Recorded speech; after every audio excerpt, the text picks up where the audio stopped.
So guys आज मैं आपको बताने वाला हूँ श्रीमद् भगवद गीता के प्रथम अध्याय का दूसरा श्लोक जो कि हिंदी अनुवादित है। मैं आपको पढ़कर बताऊंगा और उससे हमें क्या सीखने को मिलती है ये मैं आज आपको बताने वाला हूँ। सो गाइज मैं पढ़ने वाला हूँ।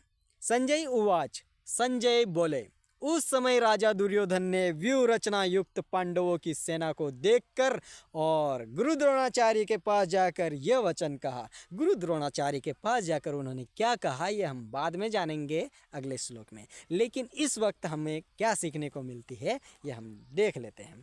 इस वक्त दुर्योधन अपने विरोधी पांडवों की सेना का निरीक्षण कर रहे हैं, क्योंकि युद्ध लड़ने से पहले सारी परिस्थितियों का आकलन किया जाता है। उनमें कौन कौन योद्धा है, उनमें कौन सी शक्तियां हैं, ये सारी शक्तियों का आकलन किया जाता है। ठीक वैसे ही हम भी एक बड़ी विशाल रणभूमि में खड़े हैं और हमें भी जीतना है और जीतने के लिए संघर्ष करना पड़ता है, मेहनत करना पड़ता है।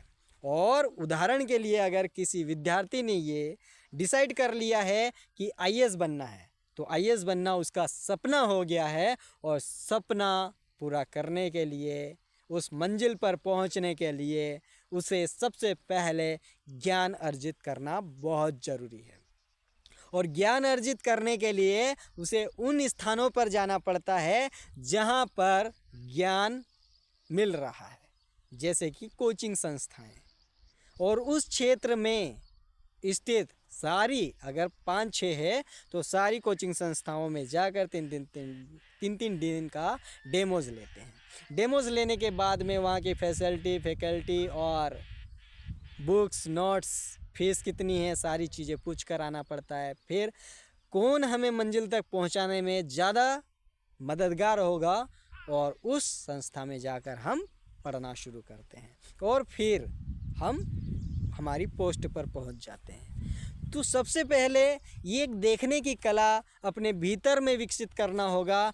जिस भी टारगेट को चुनते हैं उससे पहले हमें क्या क्या लग रहा, कौन कौन सी चीज़ें लगेगी, क्या क्या व्यवस्था लगेगी, सारी व्यवस्था करना और सारी व्यवस्था के लिए चीज़ों को देख पाना, ये देखने की कला है जो कि राजा दुर्योधन से हमें सीखना चाहिए।